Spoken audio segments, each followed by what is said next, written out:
Match की बात करेंगे जी, पाकिस्तान और वेस्ट इंडीज का जी, फर्स्ट टेस्ट सेकंड डे जब खत्म हुआ है तो वही सिनेरियो आ गया जो फर्स्ट डे के अंदर वेस्ट इंडीज का था। वेस्ट इंडीज का जब फर्स्ट डे एंड हुआ था तो 194 के ऊपर 3 विकेट्स गिरी हुई थी वेस्ट इंडीज की, और उनके पास शे ऑफ खड़ा हुआ था उनका, और उनके पास होच खड़े हुए थे। अब हमारे पास ये जो दिन खत्म हुआ है, जो है सेकंड टेस्ट, फर्स्ट टेस्ट का सेकंड डे खत्म हुआ है, तो वहां पर हमारे पास जो है वो शान मसूद खड़े हुए हैं, और हमारे जो है वो एक one of the finest test cricketer Salman Ali Agha खड़े हुए हैं। 199 रन पे 3 विकेट्स गिरी हैं।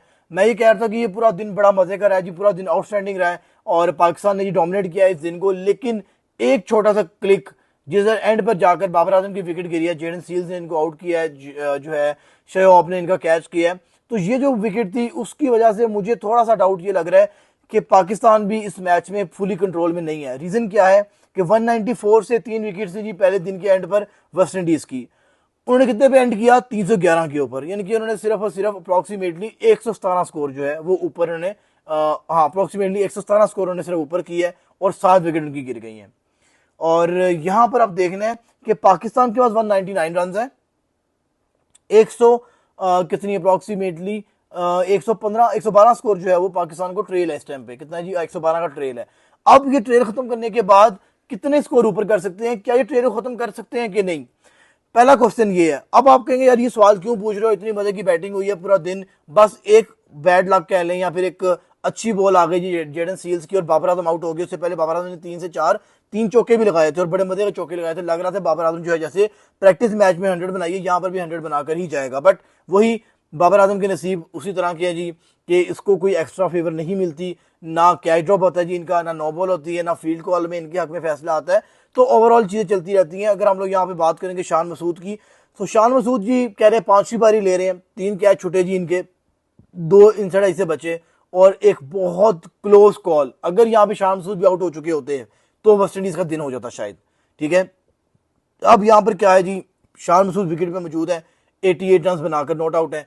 हाँ, बाबर आजम की जो विकेट गिरी है उससे जो है वो बड़ा एक कह लें कि थोड़ा सा मोमेंटम पाकिस्तान का लूज हुआ होगा, बिकॉज ये जो पार्टनरशिप थी, अच्छी पार्टनरशिप चली गई थी। 155 पे सेकंड विकेट गिरी थी, और वहां पर ही इंस्टेंटली बाबर आजम की विकेट गिरी थी, यहाँ पे शान मसूद की विकेट गिरती तो वेस्ट इंडीज डोमिनेट करता।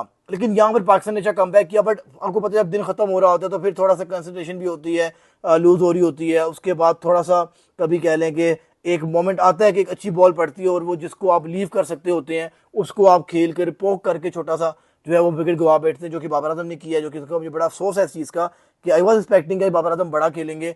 अब यहाँ पर चीज़ ऐसी है कि 112 स्कोर रह गई हुई है, पीछे कौन पड़ा हुआ है मैं आपको बता देता हूँ। One of the most consistent batsman, test batsman जी एवर पाकिस्तान के पास अभी के लिए, जो हमारे पिछले 5-6 सालों की बात हो रही है, तो सलमान अली आगा जी, फिर रजवान पड़े हुए हैं जी इनके पास, उसके बाद आमिर जमाल है, उसके बाद जी हमारे पास अली उस्मान है, जो कि ठीक है छोटी मोटी बैटिंग कर लेते हैं।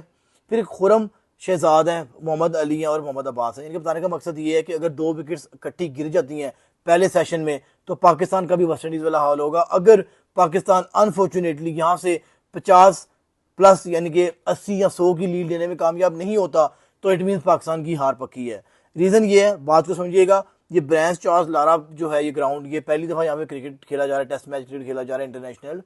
तो यहाँ पर अभी किसी को आइडिया नहीं कि पांचवें छठे दिन, सॉरी चौथे पांचवें दिन विकेट किस तरह से बिहेव करेगा।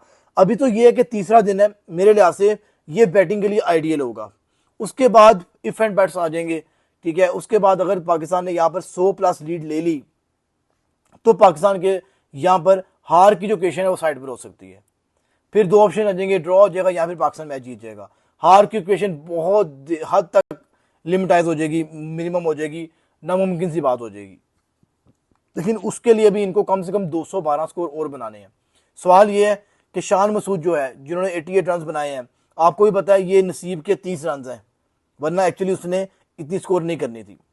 ठीक है, कैच ड्रॉप हुए, हमारा तो कसूर नहीं है, शान मसूद का भी कसूर नहीं है, होता है। पाकिस्तान ने भी कैच ड्रॉप किया शोएब का 50 के ऊपर, जो 92 पे आउट हुआ, 40 स्कोर ऊपर पाकिस्तान को पड़ गई। वरना मेरे लिहाज से ये टीम 250 पर भी बुक हो सकती थी, इनकी जो वेस्ट इंडीज की टीम है, अगर वो कैच मोहम्मद अली की बॉल के ऊपर, शायद अजरान अवैस थे जिन्होंने कैच छोड़ा। तो यही सेम हुआ। उसकी कंपनसेशन ये हो गई है कि शान मसूद की जो है इस टाइम पर 3 कैच छूट चुके हुए हैं।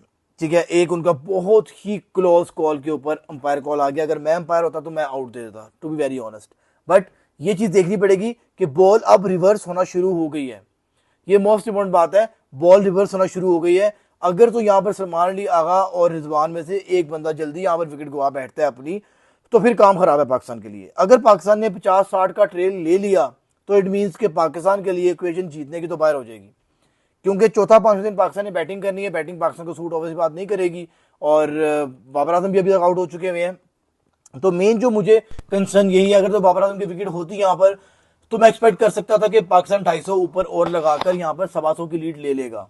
जैसे बाबर आजम टच में नजर आ रहे, जो 2-3 चौके मारे, 2 चौके तो बड़े क्लासी मारे उसने ऑफ साइड के, नजर आ रहा था बाबर आजम अपनी लाइन में है। एक चौका मारा उसने स्पिनर को उठाकर, वो बड़ा मजे की शॉट थी। बट बात ये करने की है कि अब बाबर आजम की लग्जरी जो है आपको नहीं मिलेगी पाकिस्तान को इस सीरीज, इस इनिंग्स, सॉरी इस पर्टिकुलर इनिंग्स के अंदर। अब आपको रिजवान मिलेगा, सलमान अली खान मिलेगा, शान मसूद मिलेगा। अगर ये तीनों मिलाकर टोटल 100 स्कोर और ऊपर डाल देते हैं तो हम कह सकते हैं चलो यार 70-80 स्कोर हमें ऊपर मिल गई लीड, यानी कि हम लोग बेहतर कंडीशन में हैं। लेकिन अगर वही होता है जो वेस्ट इंडीज के साथ हुआ था कि वेस्ट इंडीज आया और पहले स्पेल अच्छा डाल दिया वेस्ट इंडीज के बॉलर्स ने, तो वो काम खराब हो जाएगा। और यहाँ पर वेस्ट इंडीज के बॉलर्स की अगर बात की जाए तो यार देखो, कुमार रोश ने तो मुझे बड़ा डिसअपॉइंट किया है, जो उनको एक विकेट भी मिली है ना यार, वो अजलान अवैस ने निकम्मी शॉट खेली थी। पहले उसको आउट स्विंग पड़ी है, फिर इन स्विंग आई है, उस बंदे ने बैट एंड बॉल के पैड के दरमियान में अपना गैप छोड़ा है और वो विकेट दे बैठा है। ऐसे नहीं होता, आप प्रॉपर टेस्ट ओपनर है तो आपको अपने फुटवर्क के ऊपर, आपको अपनी टेक्निक के ऊपर तो कम से कम काम करना है।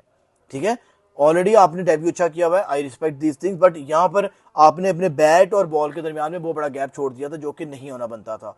दूसरी बात यह है कि जैसी विकेट गिरती है तो शान मसूद ने आगे काउंटर पंच किया, काउंटर अटैक किया और 46 बॉल के ऊपर 50 रन बनाए, ये चीज अच्छी है। और अगर तो यहाँ पर ये काउंटर अटैक करते करते विकेट दे बैठते तो लोगों ने कहना था यार कि क्यों विकेट दी। तो थोड़ा सा कलेक्टिवली मेरे लिहाज से शान मसूद ने 3 से 4 बड़ी रफ शॉट्स खेली थी, बहुत ज्यादा आउटसाइड ऑफ स्टंप पे जाकर शॉट्स मार रहा था, जो कि मामून का भी यही नसीब साथ नहीं दिए, उसने सिर्फ एक रफ शॉट खेली और अच्छा कैच पकड़ा गया। अदरवाइज वो एक ड्राइव करने वाली बॉल थी, थोड़ा सा फुटवर्क को इस्तेमाल करता तो वो बड़ी पक्की ड्राइव जानी थी। लेकिन चले 63 रन बनाए मामून ने, कमबैक टेस्ट मैच है, अच्छा खेला उन्होंने। अब यहाँ पर चीज यहाँ पर ये आएगी कि कितने रन बैट कर सकते हैं। वेस्ट इंडीज ने नई बॉल से बहुत गंदी बॉलिंग की थी, क्या अब अवश्य बात है नई बॉल अभी नहीं आ रही, नई बॉल में अप्रॉक्सीमेटली अभी 25-30 ओवर पड़े हुए हैं, 25 सॉरी ज्यादा पड़े हुए हैं, कम पड़े हुए हैं, सॉरी अप्रॉक्सीमेटली 25 ओवर पड़े हुए हैं। अभी देख भी रहते हैं कितने ओवर पड़े हुए हैं, एक मिनट दीजिएगा, कितने ओवर पाकिस्तान के लिए, हाँ जी 32 ओवर पड़े हैं। ठीक है जी, नई बॉल के अंदर अभी।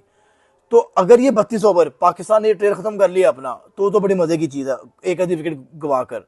अगर पाकिस्तान ने अपना ट्रेल खत्म ना किया हुआ, उस टाइम पे शेकी सा स्टार्ट हो रहा हुआ, 32 ओवरों के बाद नई बॉल आएगी, हमेशा नहीं कि वेस्ट इंडीज के बॉलर से कंट्रोल नहीं होगी, ऐसा नहीं होगा। इज्जा कंट्रोल से बॉलिंग करेंगे, उन्होंने पिच को देख लिया हुआ है, अब वो अटैक करेंगे आपके ऊपर और आपको देखना है कि क्या कर सकते हैं। मेरे लिहाज से पहला टास्क ये है, एक विकेट गवाओ और इस लीड को जो है वो ट्रेल को खत्म करके लीड में कन्वर्ट करो। उसके बाद लीड को जितना एक्सटेंड कर सकते हो, 100 कर सकते हो, 80 कर सकते हो, एक्सटेंड करें, देन फिर आप जो है चीजों को लेके चलें। थोड़ा सा एक नेगेटिव चीज है पाकिस्तान की तरफ से जो मुझे लगी, ओवरऑल कैप्टनसी बाबर आजम की अच्छी थी, स्पेशली आज कल इन्होंने अच्छी कैप्टनसी की है। जो इन्होंने ये 14 से स्कोर खाई ना, 23 स्कोर, ये ज्यादा थी। ये स्कोर अगर यहाँ पर 10 होती, चाहे कुछ ना कुछ करा के पाकिस्तान 20-30 स्कोर मेरे लिहाज से कम खा सकता था, जो कि पाकिस्तान ने 311 खाई है। हाँ, एक अच्छी चीज है जो वेस्ट इंडीज की टीम अपने घर में कंटिन्यूसली अपनी पिछली सीरीज के अंदर 400